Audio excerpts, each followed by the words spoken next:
Hi, I'm Joe, And this is Ricky. and this is season 3, episode 23 of the Beer and Broadband podcast, supposed to come out on November 23rd, 2020. And we're switching it up a little bit because it's the second to last episode of the season.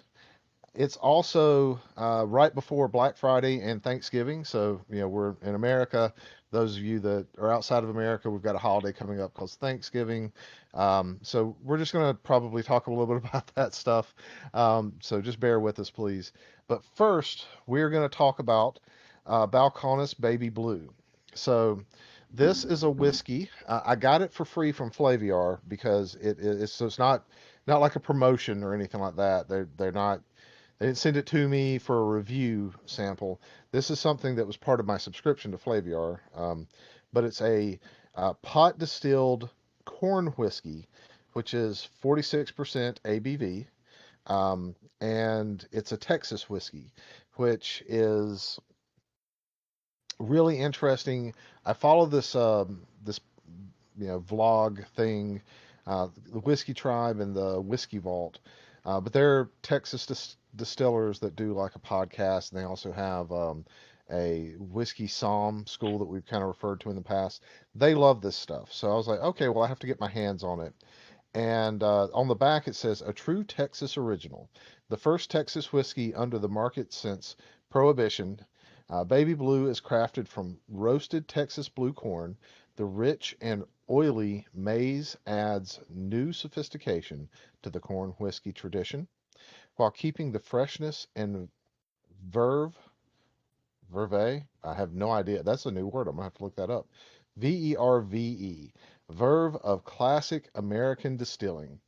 Uh, Intentionally youthful, Baby Blue captures the essence of this prized corn with a round nuttiness, roasted overtones, and refined complexity. The mouthfeel is viscous with a soft finish. And I'm gonna admit I've already had some before, so I already kind of know how it tastes. But I'd love to hear your thoughts on it now, Ricky. It's pretty good. It's a lot lighter than the ones we tried last time. It's got some sweetness to it, a little bit of like brown sugar, dark fruit, apricot sort of thing. Um, got some nice, like at the end, some good cinnamon, and then like some earthiness. Maybe that's like mint or something like that. But it's a lot more, I guess, like fruity and herbal than I was expecting it to be. It's very fruity and herbal without having the spice, this peppery spice of a rye whiskey, right? Mm. Um, so I had a sip while you were drinking it, and there's definitely some caramelly sugar in there.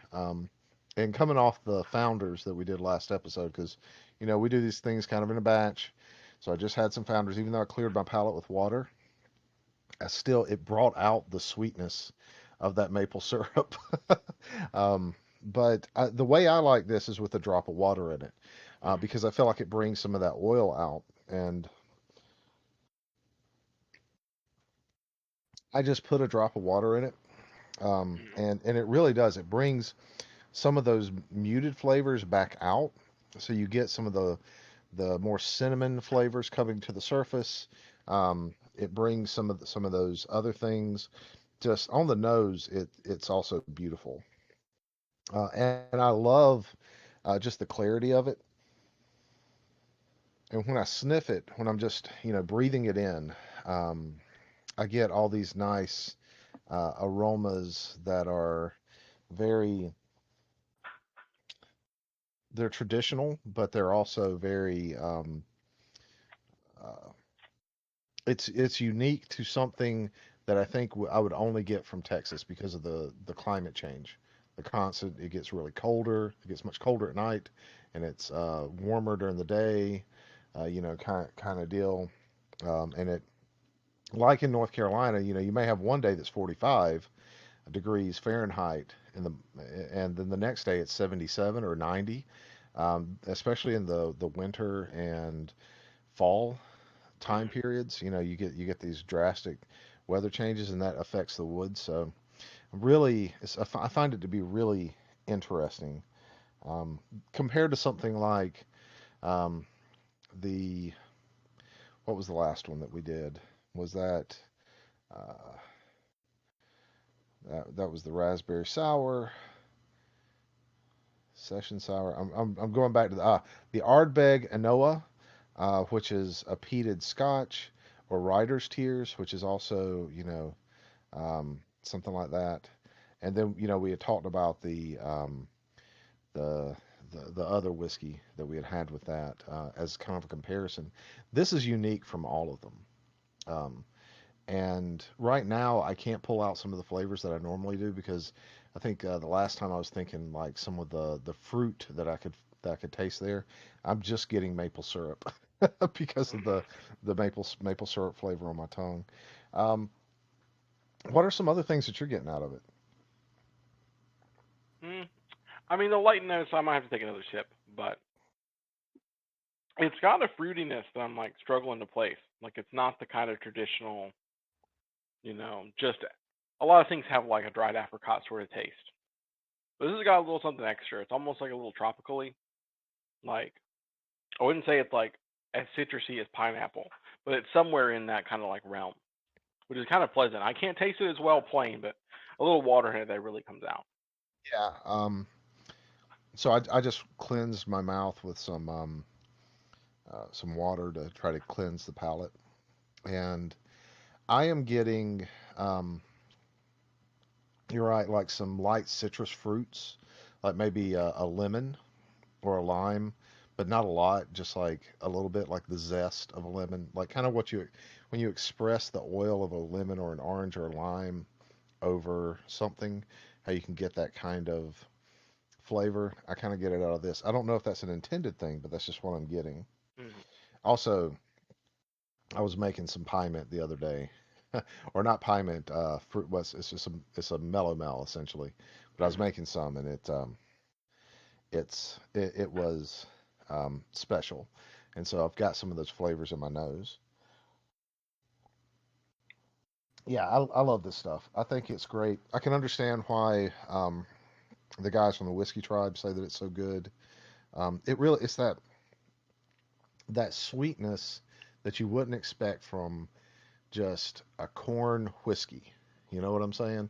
Mm-hmm. Um, anyways, so uh, coming right off that and talking about stuff, um, recently I grew another year older, and probably not quite as wise as I once was, but um, so I got a cocktail smoking kit, Mm-hmm. and I'm thinking after this I'm going to take some of this Balcones and uh, catch that thing on fire, put the glass over it, because that's how that kit works. Is basically you get a wood stave, and this one's from a bourbon barrel, so it's Mm-hmm. like a bourbon whiskey barrel.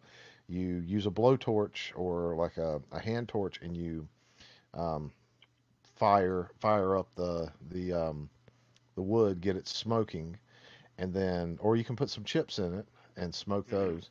Put a glass over the top of it, let the smoke go into the glass, and then you pour your cocktail into it or your whiskey or whatever, and you have that as a smoked whiskey, like a freshly smoked whiskey. And that can give you some of the same effects like peat does in a Yep. whiskey, but without like I, super excited to try this thing. I haven't yet.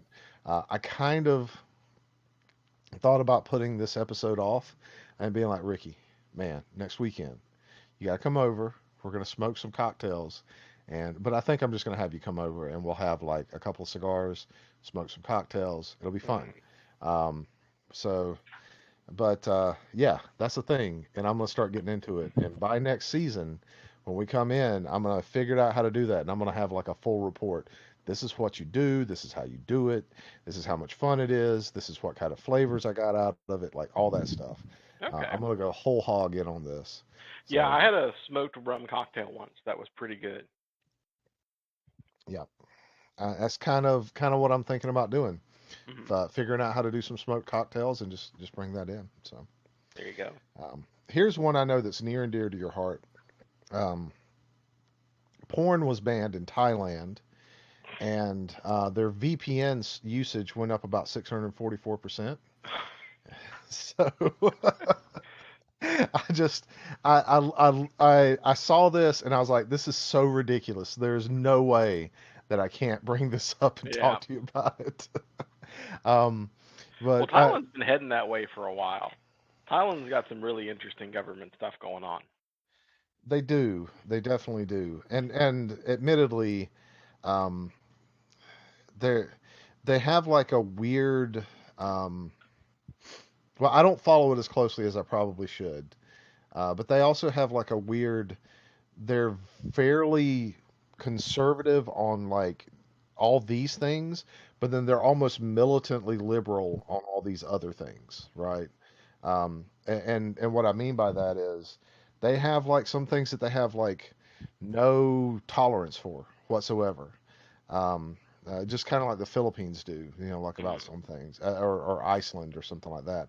And some of those things are more like liberal issues that they have no tolerance for, but they address them in a very conservative way. Um, if you get what I'm saying, and I think yeah. this is kind of one of those things where it's like, yeah, maybe this isn't such a liberal issue, but this is one of those things that's just like, what and how, why? Yeah, so I expect probably where this came from is for like the last 10, 15 years, they've been cracking down more and more and more on like sex work because Thailand got kind of a bad reputation for like Bangkok and sex tourism and stuff like that. So they started policing that harder and harder and harder, and they started making like certain cities like tourists couldn't go to.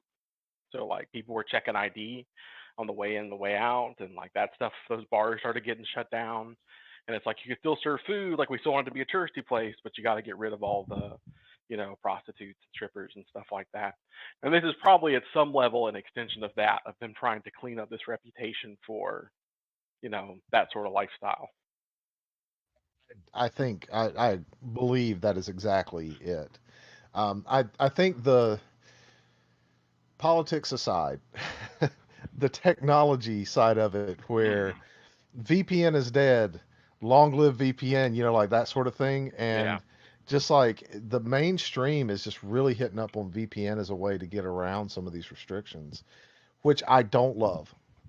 And the reason I don't love that is I don't think that encryption and VPN should become the way that people that are probably doing things that they shouldn't be doing, and I really don't care if people are looking at porn, but if they're doing things like hurting children or something like that, that's bad, right? Hmm. VPN being used to do things like that, probably not a good thing, right? Um, so I thought this was hilarious because of just the way the title is, you know, porn banned, VPN usage goes up. Yeah. There could be uh, correlation without causation going on there. Because I read through the article that and a couple other articles when I was researching this, and they all seem to correlate that to being the cause because it happened at the same time. But Hmm. there's a lot of things that are happening in the world right now that people Yeah. may like working from home or things like that, and they may be using VPN for other reasons. Um, so I don't want to say that that's all the reason, but it definitely is kind of a funny correlation It is. um, Yeah. just on the surface. Um, so, Ricky, we've never really used bottling buckets too much, have we? Hmm. Most of the time we do.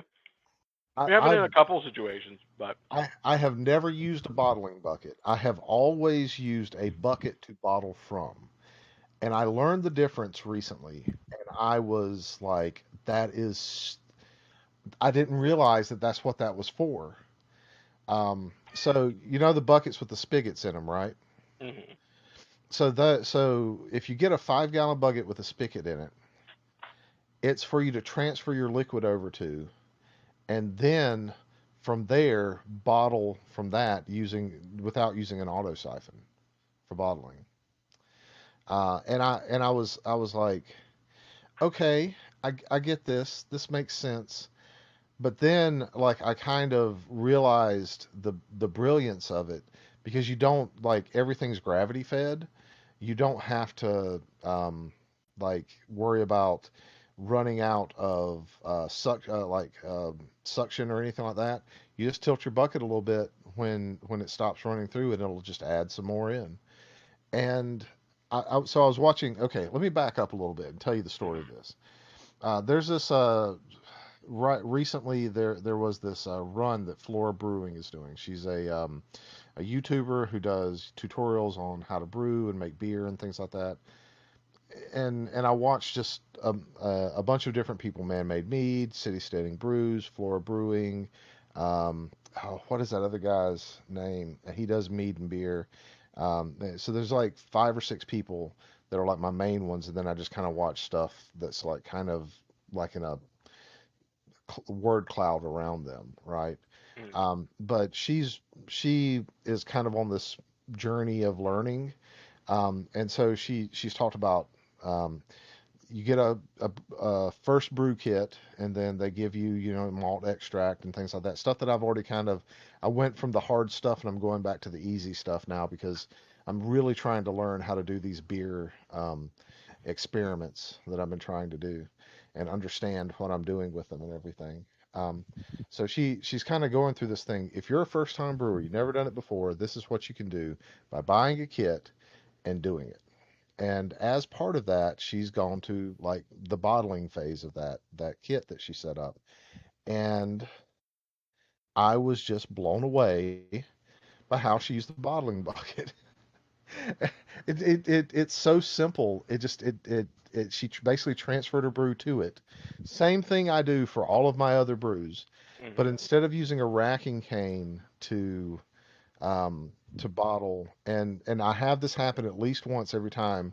I'll break the seal when it gets down towards the bottom, and then it just kind of wastes like maybe a half a bottle's worth of brew because I can't get the seal to start back up, right?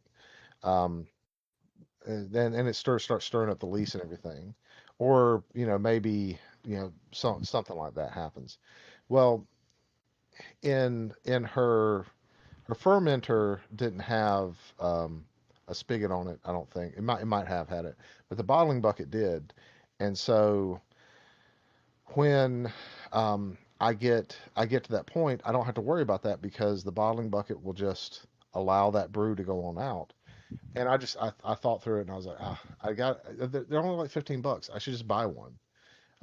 It's kind of like the car like the I got my ginger beer to carb, and our buddy Rob, I think he still listens to this podcast. He helped me out with it. So shout out to Rob, awesome, one of the original beer and broadbanders. But he kind of helped me understand how to do the carbonation right, while we were just kind of talking through stuff like D and D and stuff like that. And um, I haven't quite gone full carb kit, but I was able to take and just put something together. It worked, and it was awesome because I was able to carb my last ginger beer, which I'm going to make another one pretty soon, and probably give you. I think I'm going to make it like a 5 gallon batch. I'm probably going to give you some since you liked it so much last time. Um, I was just making sure I had my recipe down before I do that. Mm. But yeah, dude, carbonation, life send when you've got the right equipment, right? Oh Uh, yeah, it's same good thing, stuff. same thing with the bottling bucket. We really need to Mhm. revisit the bottling bucket. No, maybe someday if I have more room. But I've made very conscious decisions never to buy one in that style. And the issue is, if you get a good one, they'll stay sealed for a little while, but you can never really brew with them. They're not designed for that. Those seals aren't tight enough to hold 5 or 6 gallons of liquid for long periods of time. So it just becomes a piece of equipment in my house that I can only use for like 15 minutes during the bottling phase, and then it has to get packed up and just sits there. I already have to have the siphon to rack over into secondary, so that's why I just use the siphon to bottle as well. I totally get it. And for wine, well, I'll try it and I'll come back to you. I will let you know how this turns out, and if it turns out to be amazing, I have a theory on how to do this without it becoming like a big problem. Um, and so we'll revisit this like later, I think, but I think we might have a good Yeah. a good Well, solution. yeah. I mean, I know they work. Like, I'm not trying to say that they don't do what they do. They absolutely do. And a lot of people use them for bottling. Because I've always had such a limited amount of space to keep equipment in. I didn't want a bucket that I couldn't actively keep full all the time, or because of the spigot, it won't stack as well with some of the other ones and stuff like that. But when I have more room, I'll probably definitely get one. And you've got a lot of room, so it makes a lot of sense for you to get one. Well, I have more room than you do, but I'm thinking more like on the smaller side, 2 gallon, and then sealing it up the same way a plumber does.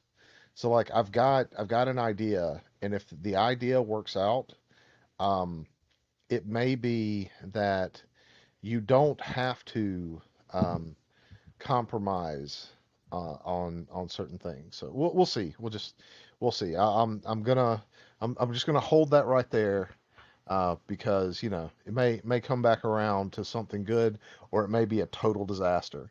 Either way, we'll report on it. But I've got to like get all the materials and stuff and put it together. But I'm thinking modular, and I'm thinking quick release. So take that as you will.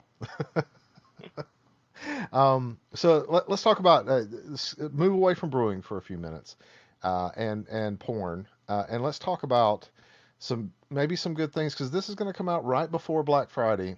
And look, I don't encourage Black Friday, but a lot of people do shopping for um, stuff right before, um, right after Thanksgiving meal. They do shopping for Christmas right after Thanksgiving meal.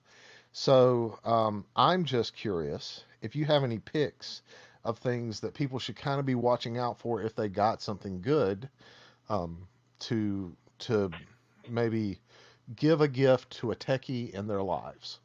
Um, so I've got a couple in my mind, but I didn't know if maybe you had some in yours. I know you got a few things recently that were fairly awesome. Yeah, I mean, not too much. The thing with techies is they generally own the stuff they really want. So in terms of like big gifts, like you can get a huge savings on this. I don't see those as much unless they've got something like a wish list or there's something they're looking for. Um, I'll admit I have always enjoyed the kind of like novelty little like USB sticks, stuff like that. I feel like that's still one of those things that you can never have too many of because you want to like logically separate a lot of your media. So like I've got flash drives that are specifically for diagnostic purposes. I've got one that has like my wedding pictures on it. I want to put other stuff on that one. So, I've got a couple cute little ones I've gotten over the years from from various people that I keep kind of fond. It's like the one there's like this little curly one that we got at like an aquarium. That's the one I've got the wedding photos on because me and Alice bought that together at an aquarium. You know, it helps people, I don't know, connect to what the device is. If you have like a whole bunch of just Samsung and they're all the exact same black color, all the same size, unless you label them, you don't know exactly what's what. So I kind of like having almost like the keychain of the couple different types. So I think that's brilliant. Like not novelty flash drives that you don't have to label. You just know what they are by the novelty. So like I have a Darth Vader one, and I just know that that's a 4 gig flash drive that I can use for OS upgrade updates and stuff like that on my Linux systems. Mm, I have like a red and black one that looks kind of like a race car, and I have one that's a transformer and stuff like that.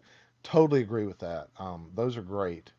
Um, I think there's two other things that you can kind of add on that. Techies love USB hubs, and getting like a USB 3 hub or a combination USB hub switcher, for like if they have multiple computers. So if it's somebody has a laptop and a desktop, but they only have one set of monitors, having a USB switcher allows them to switch their. A lot of times they already have a system for switching their you know monitor. Like they may have like tap on the monitor to switch it or whatever.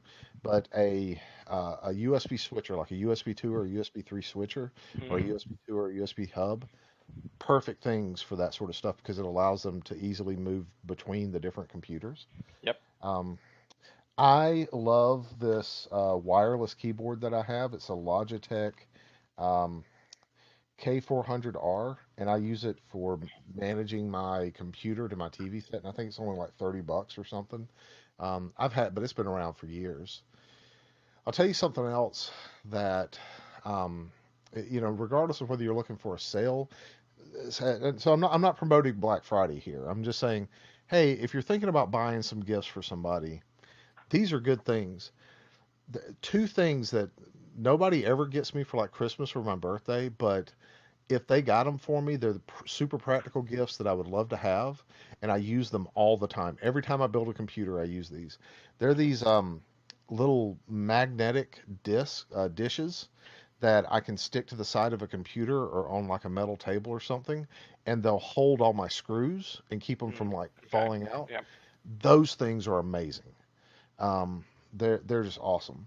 And like little screwdrivers and things like that, like the iFixit screwdrivers and stuff, those aren't very expensive. You can get like little kits for like 10 or $20 that are very similar to them.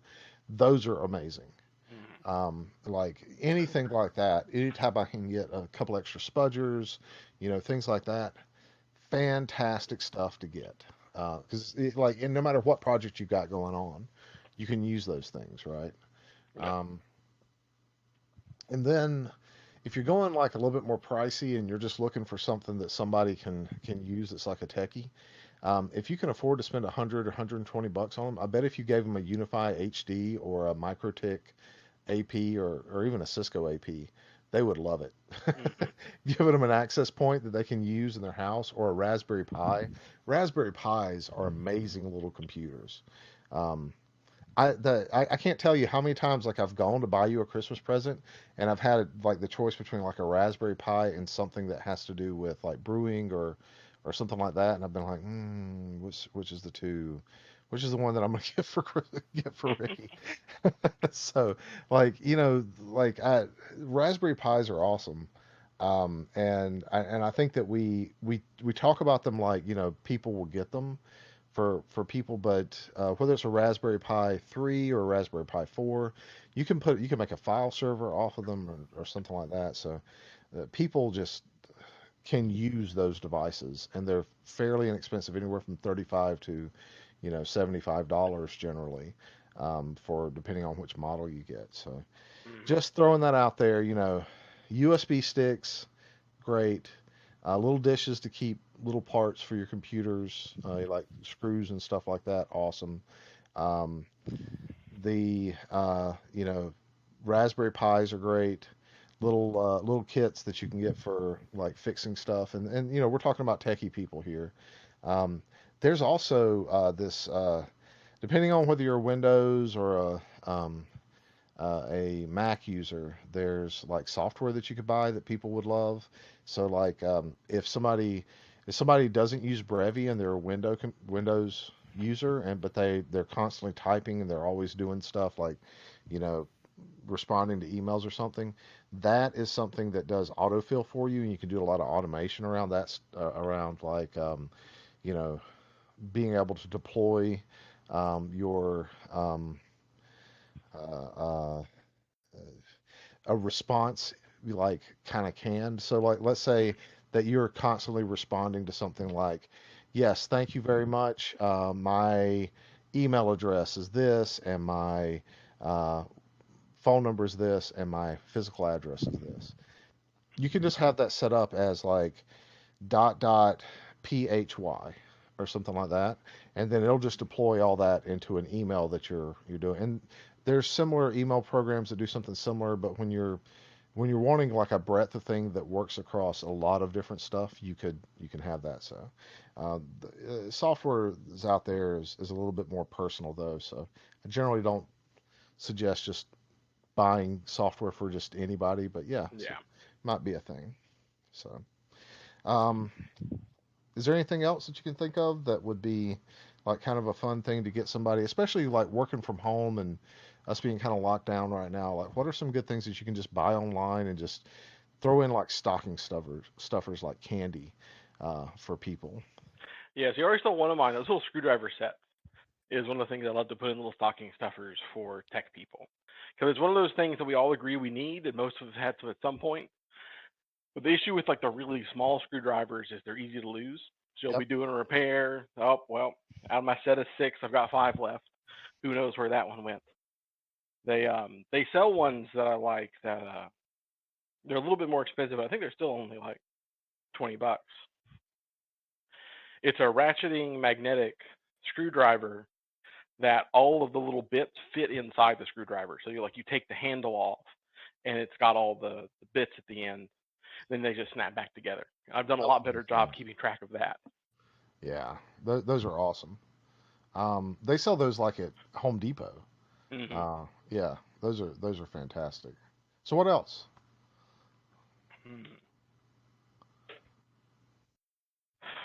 On the tech angle, you've got hit me out. Another thing I like to do for tech people is find out like what their secondary hobby is and buy them that stuff. Like I like to like go out to like the ABC store, get you like a good whiskey, things like that. Because what I have fallen to in my life, being the tech person in my family, is I just get all these tech kits. Which sometimes like, oh, that's cool. I've gotten some good ones. Love those USB sticks. But I've had people buy me software and be like, oh, that's a cool application. I'm not gonna use this over the one I normally use. What did somebody get me one? I had somebody get me a Windows install USB, but they didn't realize you needed like a key for it. So they bought me this like $80 USB stick that had like Windows 10 on Fantastic. it, but no real keys to set it up. Or it was like OEM, it was like an install once sort of thing. I was like, oh, that's kind of cool.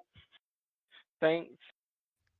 Um, so I like to kind of dig in and be like, look, I'll get you maybe one little tech thing, maybe like the stocking stuffer, the USB, and then this other thing that people don't think is not as much.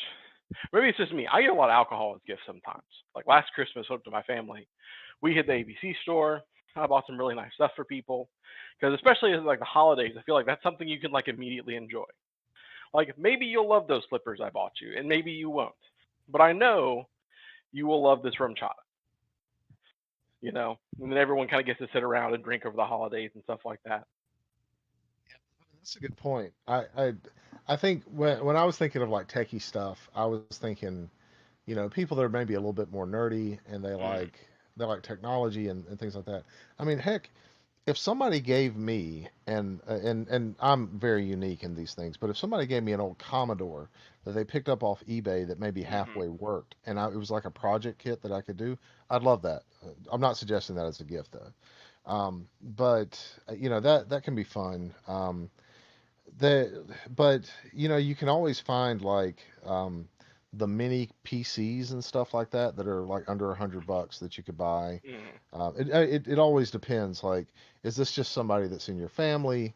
Is it your spouse? You're probably willing to spend more money on somebody as time goes along. But you do bring up a good point. Knowing what their secondary hobby is good. Like the bespoke gift that you gave me last year was Mm. fantastic. Had the uh, uh, the hot sauce in it and the cigars and like some of the other things, the bitters. Oh man, those bitters, dude, I'm still using them. They are fantastic Yeah, I still bitters. got mine sitting around. Yeah, I've been making Godfathers and they go really well in the Hmm. Godfather drink. So yeah, I just bespoke is a good thing to do. But there's also things like you know sometimes I need an extra cell line to test out a phone, and if somebody just gave me like a prepaid Ting um, plan for like a month, that would be like wonderful. It'd be fun. I wouldn't have to do anything with it, and I could like hook one of my cell phones up to it and see if having two lines was fun or something like that. Because I Hmm. have like multiple phones that I use. But yeah, I know that there's other people out there like that get into keyboards. And so giving them like some keycaps that maybe they don't have would be fun. I like mechanical keyboards, but I haven't quite built one yet. So that's something that maybe in the next 2 years I'm going to do. I'm going to build one mechanical keyboard in my lifetime.